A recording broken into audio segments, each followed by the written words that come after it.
একঘেয়েমি পটলের রেসিপি ছেড়ে এইভাবে একবার পটলের মধ্যে মসুর ডাল দিয়ে রেসিপিটা খেয়ে দেখুন। খেতে কিন্তু দারুণ লাগে। এই রেসিপিটা গরম ভাত, রুটি, লুচি, পরোটা সবকিছুর সঙ্গে কিন্তু ভালো লাগবে।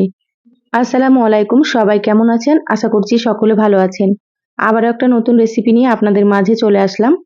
তো অবশ্যই আপনারা স্কিপ না করে পুরো রেসিপি দেখে নেবেন। আশা করছি রেসিপিটা আপনাদেরকে ভীষণ ভালো লাগবে। তো চলুন কথা না বাড়িয়ে রেসিপি শুরু করি। এখানে দেখুন পটল কেটে নিয়েছি 300 গ্রাম মতো। তো পটলের খোসাগুলোকে খুব ভালোভাবে ছাড়িয়ে নিয়েছি, তারপরে দুপাশটাকে কেটে নিয়েছি। এইভাবে করে পটলগুলোকে কেটে নিলে কিন্তু মশলা ভেতরে ঢুকবে আর খেতেও বেশ ভালো লাগবে। তো এখানে আমি আমার পরিমাণ মতো পটল নিয়েছি, আপনারা আপনাদের মতো নিয়ে নেবেন। আর এখানে দেখুন নিয়েছি আমি 100 গ্রাম মতো মসুর ডাল। তো যতটা প্রয়োজন সেইভাবে নিয়েছি। এবার এগুলোকে আমি সাইডে সরিয়ে রাখছি। এবার এখানে দেখুন চুলা অন করে কড়াই দিয়ে দিলাম, কড়াই দিয়ে দিচ্ছি পানি। তো এখানে প্রায় আমি 3 কাপ মতো পানি দিয়ে দিচ্ছি। পানিটাকে হালকা একটু গরম করে নেব। দেখুন পানি হালকা গরম হয়ে গিয়েছে, এবার আমি এখানে মসুর ডালগুলো দিয়ে দিচ্ছি। তো মসুর ডালগুলো কয়েকবার পানি পাল্টে খুব ভালোভাবে ধুয়ে পরিষ্কার করে নিয়েছি। সম্পূর্ণ ডালগুলো দিয়ে দিলাম। এবার দিয়ে দিলাম সামান্য একটু হলুদ গুঁড়ো। এবার হলুদটাকে নেড়েচেড়ে খুব ভালো মতো মিশিয়ে নিচ্ছি। ঢাকা দিয়ে ডালগুলোকে সেদ্ধ করে নেব প্রায় 10 থেকে 12 মিনিট মতো। তারপরে আপনাদেরকে আমি দেখাচ্ছি। প্রায় 12 মিনিট মতো মিডিয়াম আঁচে ডালগুলোকে সেদ্ধ করে নিয়েছি। এবার আমি ঢাকাটা খুলে নিলাম। দেখুন ডালগুলো কিন্তু সেদ্ধ হয়ে গিয়েছে, একেবারে গলে যায়নি। এইভাবে করে ডালগুলোকে সেদ্ধ করে নিতে হবে, খুব বেশি কিন্তু গলিয়ে ফেলা যাবে না। এবার আমি ডাল কড়াই থেকে বাটিতে ঢেলে নিচ্ছি। আবারও চুলাতে কড়াই দিয়ে দিলাম। এবার দিয়ে দিচ্ছি সর্ষের তেল। তো এখানে প্রায় আমি 4 টেবিল চামচ মতো তেল দিয়ে দিলাম। এখানে আমি সর্ষের তেলে রান্না করব, আপনারা চাইলে কিন্তু সর্ষের তেলের পরিবর্তে সয়াবিন তেল দিয়েও রান্না করতে পারেন। দেখুন তেলটা ভালো মতো গরম করে নিয়েছি। এবার আমি এখানে কেটে রাখা পটলগুলো দিয়ে দিচ্ছি। সম্পূর্ণ পটলগুলো দিয়ে দিলাম। এবার পটলের মধ্যে দিয়ে দিচ্ছি হাফ চা চামচ লবণ। এবার লবণটাকে পটলের সঙ্গে খুব ভালোভাবে একটু নেড়েচেড়ে মিশিয়ে নেব। লবণ পটলের সঙ্গে খুব ভালোভাবে একটু নেড়েচেড়ে মিশিয়ে নিলাম। এবার আমি এখানে সামান্য একটু হলুদ গুঁড়ো দিয়ে দিচ্ছি। এই পর্যায়ে খুব বেশি হলুদ দেওয়া যাবে না, একেবারে সামান্য পরিমাণে আপনারা দিয়ে দেবেন। এবার চুলার আঁচ বাড়িয়ে পটলগুলোকে খুব ভালোভাবে একটু লাল করে ভেজে নেব। পটলগুলো কিন্তু অবশ্যই ভেজে নিতে হবে, পটল না ভাজলে কিন্তু রেসিপিটা খেতে ভালো লাগবে না। সেজন্য একটু সময় নিয়ে নেড়েচেড়ে খুব ভালো মতো ভেজে নেব। যারা ভিডিওটি ইউটিউব থেকে নতুন দেখছেন প্লিজ চ্যানেলটা সাবস্ক্রাইব করে চ্যানেলের সাথেই থাকবেন।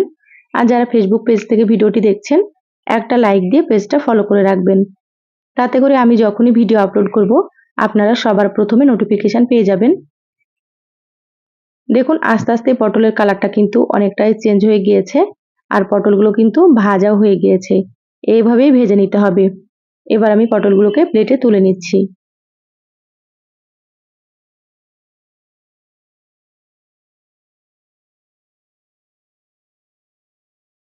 পটলগুলো তুলে প্লেটে রেখে দিলাম। এবার ওই তেলের মধ্যে দিয়ে দিলাম সামান্য একটু গোটা জিরা।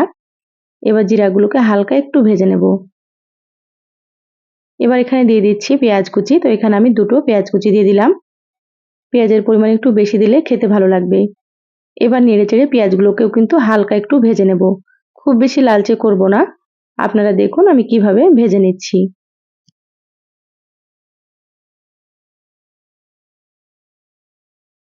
দেখুন পেঁয়াজগুলো হালকা ভেজে নিলাম, এর থেকে বেশি ভাজবো না। এবার আমি এখানে দিয়ে দিচ্ছি টমেটো কুচি। তো টমেটো দিলে কিন্তু রেসিপিটা ভালো লাগে খেতে, যদি হাতের কাছে থাকে অবশ্যই দিয়ে দেবেন, যদি না থাকে না দিলেও হবে। এবার এখানে দিয়ে দিলাম হাফ চা চামচ আদা বাটা, আর দিয়ে দিচ্ছি হাফ চা চামচ রসুন বাটা। এবার এখানে দিয়ে দিচ্ছি স্বাদ মতো লবণ। পটল ভাজার সময় যেহেতু লবণ দিয়েছিলাম, লবণটা এখানে একটু কম দিতে হবে। এবার নেড়েচেড়ে একটু ভেজে নেব, যাতে করে আদা রসুনের কাঁচা গন্ধটা চলে যায় আর টমেটোগুলো একটু নরম হয়ে যায়। এ পর্যায়ে কিন্তু আমি চুলার আঁচটা মিডিয়ামে রেখেছি।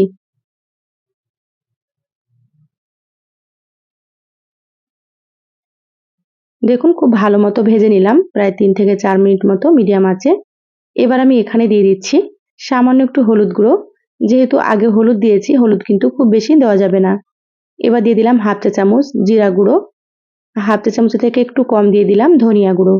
এবার দিয়ে দিচ্ছি সামান্য পরিমাণে একটু মরিচের গুঁড়ো। এখানে আমি কাঁচা মরিচ দিয়ে দেবো, সেজন্য অল্প করে মরিচের গুঁড়োটা দিলাম। যে যেমন ঝাল খেতে পছন্দ করেন সেইভাবে করে এখানে মরিচ ব্যবহার করবেন।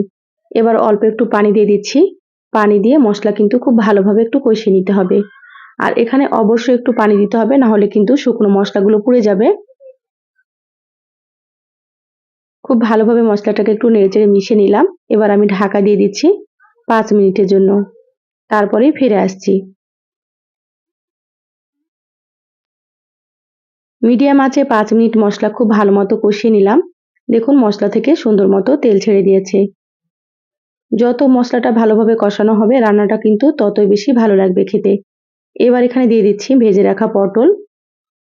এবার পটলগুলোকে মশলার সঙ্গে আবারও খুব ভালোভাবে একটু মিশিয়ে নেব।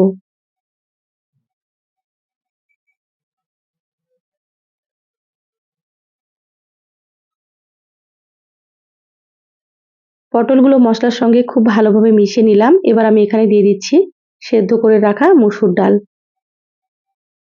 এই পর্যায়ে আমি চুলার আঁচটা একটু হাই হিটে করে দিলাম। হাই হিটে রেখে খুব ভালোভাবে একটু ফুটিয়ে নিতে হবে। আর এখানে কিন্তু আমি কোনো রকম পানি দেব না। ডাল সেদ্ধ করার সময় একটু বেশি করে পানি দিয়ে আমি ডালগুলোকে সেদ্ধ করে নিয়েছি।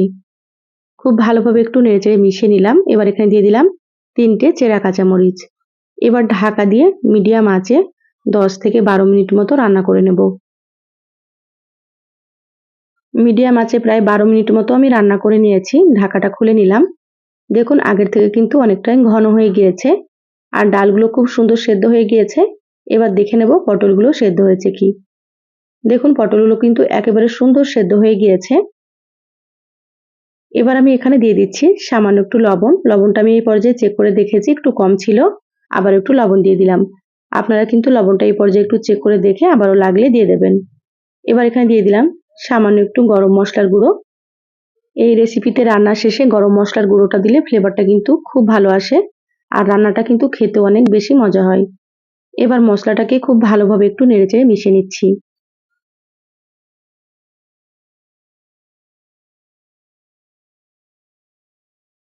দেখুন খুব ভালোভাবে মশলা মিশিয়ে নিলাম, রান্না হয়ে গিয়েছে। এবার আমি গ্যাস বন্ধ করে দিচ্ছি। এরকম একটু ঘন করে রান্না করে নিতে হবে। ঢাকা দিয়ে 5 মিনিট রেখেছিলাম, এই তো বলে ঢেলে নিয়েছি। দেখুন কতটা সুন্দর হয়েছে।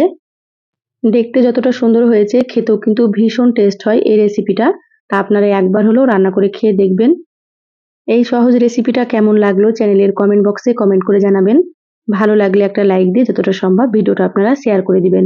সবাই ভালো থাকবেন, সুস্থ থাকবেন। দেখা হবে নতুন রেসিপিতে। ধন্যবাদ সবাইকে। আল্লাহ হাফেজ।